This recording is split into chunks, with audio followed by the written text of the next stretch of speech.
Welcome to this explainer where we're going to uncover the absolute truth behind your solar battery's performance and track down exactly where your stored power goes. If you've ever looked at your solar setup and wondered why your system doesn't seem to power your loads quite as long as the raw numbers suggest it should, well, you are in exactly the right place. Today, we're putting on our engineering hats to solve a super common yet wildly misunderstood mystery in energy storage. All right, let's just dive right into the big question at the very heart of our off-grid solar systems. If I put exactly 5.0 kilowatt hours into a battery bank, do I get exactly 5.0 back out? I mean, it's completely logical to assume so, right? We kind of naturally treat batteries like a bank account. You deposit $50, you withdraw $50.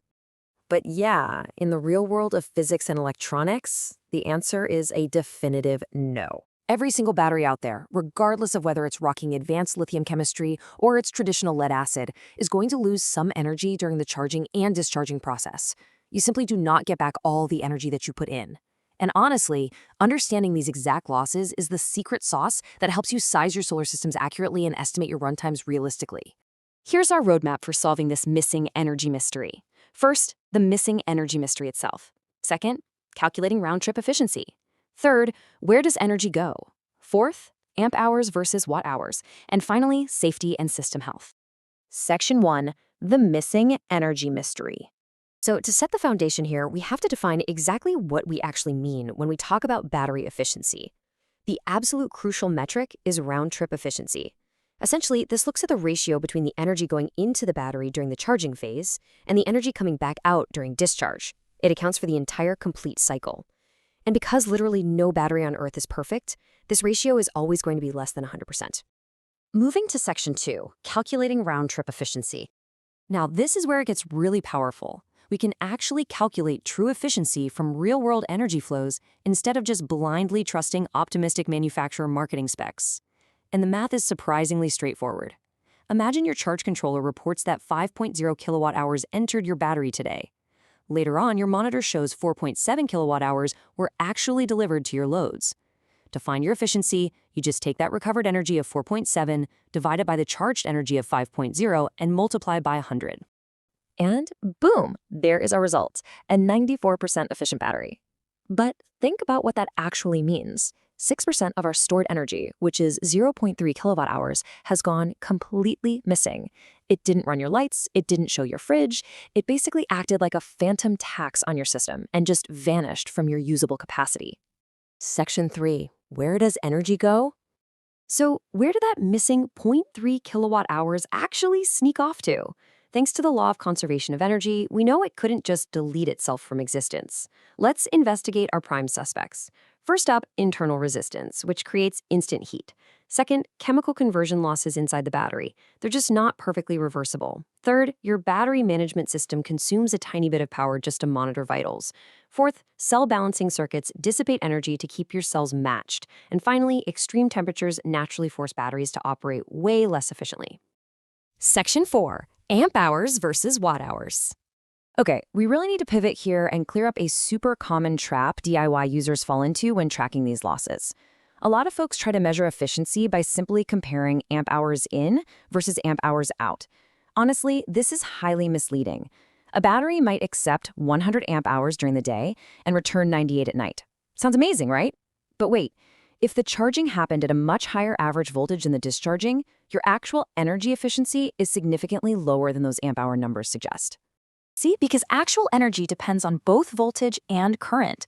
Professional efficiency calculations must always use watt hours or kilowatt hours. Remember, energy equals voltage multiplied by amp hours. Tracking just the amp hours? It's kind of like tracking how many cars are on a highway without checking how fast they're going. You are only getting half the picture. Energy is what actually does the real work in your home, so energy is what you absolutely must measure. And hey, while we're busting myths, we have to distinguish battery efficiency, which just measures energy stored versus energy recovered, from inverter efficiency. Your inverter introduces completely separate losses when it converts your battery's DC power into the AC power your household appliances actually use. So a battery can be operating at peak efficiency, while a poor quality inverter just bleeds away your hard-earned solar energy. These are not the same value, and when you're evaluating your whole system, you've got to account for both. Which brings us to Section 5, safety and system health. Tracking down this missing energy is absolutely vital, and not just for your runtime math, but for your physical safety. That 6% of lost energy doesn't just vanish quietly into the night, it almost always transforms right into heat, right there inside your system. Those 300 missing watt hours from our earlier example, they basically acted just like a small space heater running inside your battery bank. Now, excessive heat is a massive red flag. It could indicate loose terminals that are causing high resistance, or maybe undersized wiring that just can't handle the load, or even overcharging from incorrect charger settings. Any of these issues will cause your cable temperatures to rise, terminal temperatures to spike, and internal battery heating to increase. And trust me, all of that will shorten your battery life significantly. And if you ignore these heat losses, things can go south fast, leading to catastrophic hazards. In lithium batteries, damaged cells or excessive charging currents can trigger terrifying conditions like thermal runaway. Or if you're rocking lead-acid batteries, the charging process can actually release hydrogen gas. If that gas builds up in a poorly ventilated space, man, the slightest spark can create explosive conditions. Efficiency isn't just about saving power, it's literally about keeping your setup from becoming dangerous.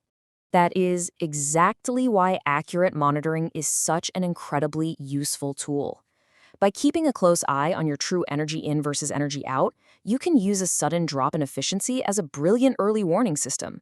Like, if your efficiency suddenly drops from 94% down to 85%, you know immediately there's a problem. Maybe a loose connection, maybe a failing cell, long before it results in a complete total system failure. Inspect those connections, check your torque specs, and always look out for discoloration or corrosion. Remember, real engineering starts with real measurements. Manufacturer marketing numbers are great for a glossy brochure, but your system lives in the real world. Apply this math, use watt hours, and track exactly where your energy is hiding. So I'm going to leave you with this final thought. The next time someone boasts that their battery is 95% efficient, ask them exactly how they measured it. See you next time.